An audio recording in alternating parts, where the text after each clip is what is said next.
A man called Lorenzo Ghiberti.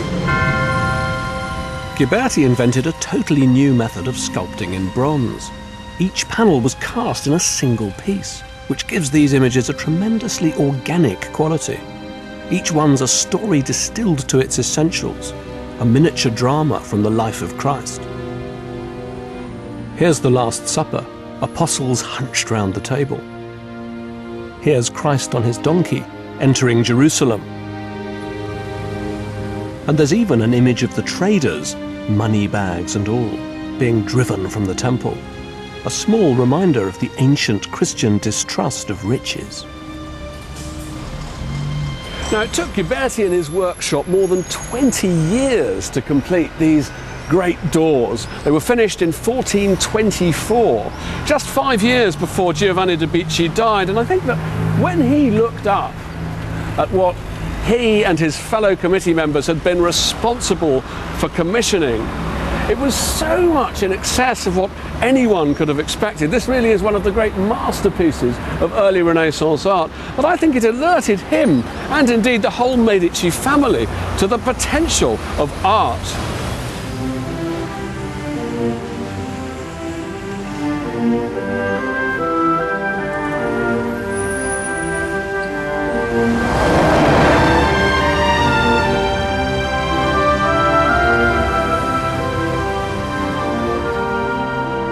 Giovanni's son, Cosimo il Vecchio, expanded the Medici Bank across Europe. Ci posso fare un espresso, grazie. And with new wealth came new opportunities.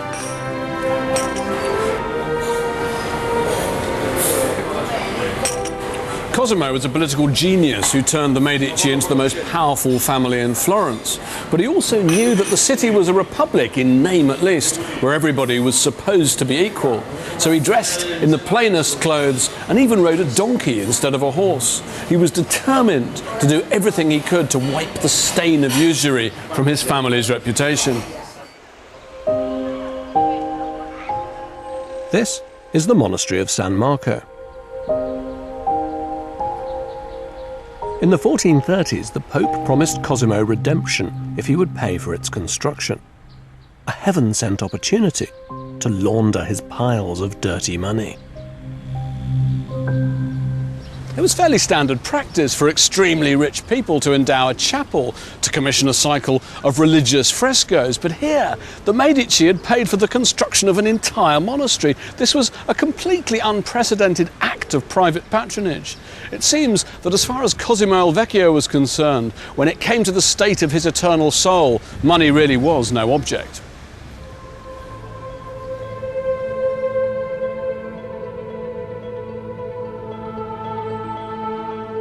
San Marco was the home of the austere Dominican order. Each monk had a tiny cell containing a single fresco by Fra Angelico and his assistants of Christ's Passion, a focus for their spiritual contemplation.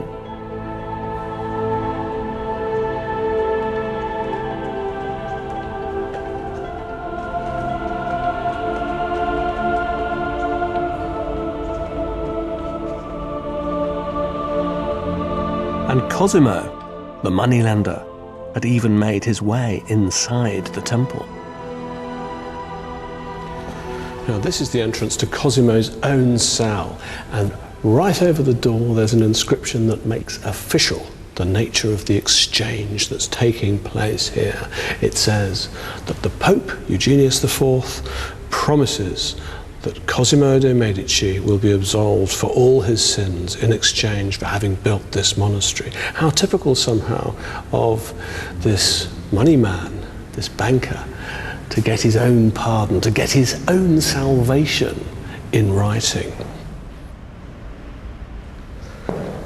Now, at first sight, Cosimo's cell seems pretty much like all the others. He too gets an image of the crucifixion to contemplate. But while it's hardly luxurious, and I should stress that Cosimo came here, he fasted, he prayed, he did penitence for the sake of his eternal soul. His chamber is more luxurious than the rest, because whereas they are, if you like, single bedrooms, he gave himself the equivalent of a hotel suite. Look, there's a whole other chamber. And up here, on the wall of this second space, he's looking at an image of the three wise men who come to the infant Jesus bearing gifts of gold, frankincense and myrrh. Cosimo chose one of Fra Angelico's most gifted pupils, but not so Gozzoli, to create a painting that would transform the Medici image.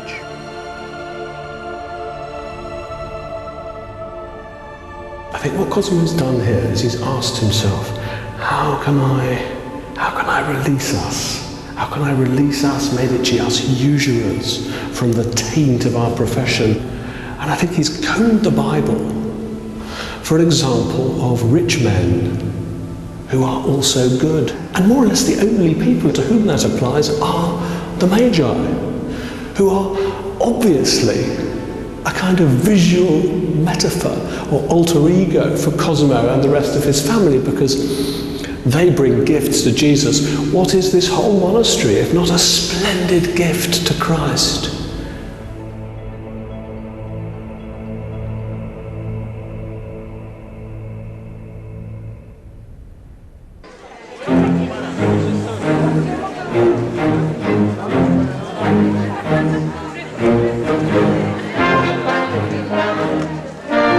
The Medici became so obsessed with their new heroes, they joined a fraternity celebrating the three wise men.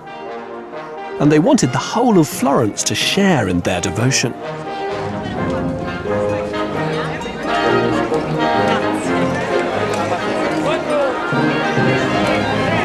Every year on the 6th of January, a huge procession would take to the streets of Florence. Hundreds of people would dress up in brightly coloured clothes, and they'd have with them a whole menagerie of wild animals, apes, baboons, tigers, cheetahs. They were reenacting the journey of the wise men, and at the centre of it all, wearing gold crowns and bearing gifts, playing the part of the Magi themselves, were the Medici.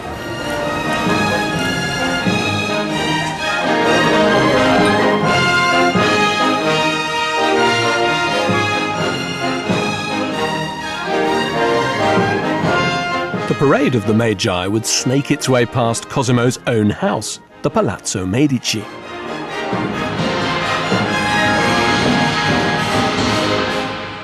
Inside the palazzo, only the most privileged visitors were invited to see a room where, away from the prying eyes of the city, Cosimo could indulge his wildest fantasy.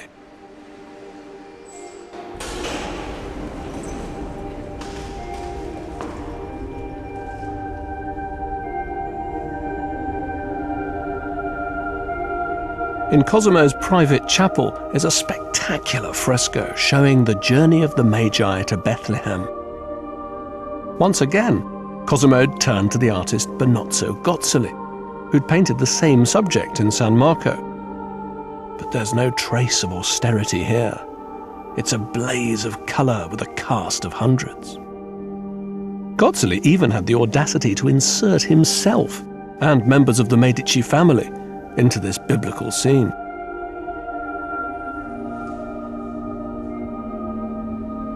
At its centre, we find wily old Cosimo himself, dressed in a rather muted black robe. But of course, this is the one moment when Cosimo, cautious Cosimo, is actually indulging himself in an orgy, I think, of self-congratulation. Look how rich we've become. He looks like he might be counting. And I think this fresco it's a pictorial version of counting your money, and the picture's full of gold. Above all, on the harnesses of the horses and their bridles, there's this shine, this shimmer. It's still with us today, and the taste that created this is the taste that created the Gianni Versace handbag. There's something fantastically vulgar about this painting. You almost wonder if the worship that Cosimo did to God in his cell at San Marco hasn't been displaced to the world of consumer durables. It's an incredible celebration of the sheer naked joy of capitalism.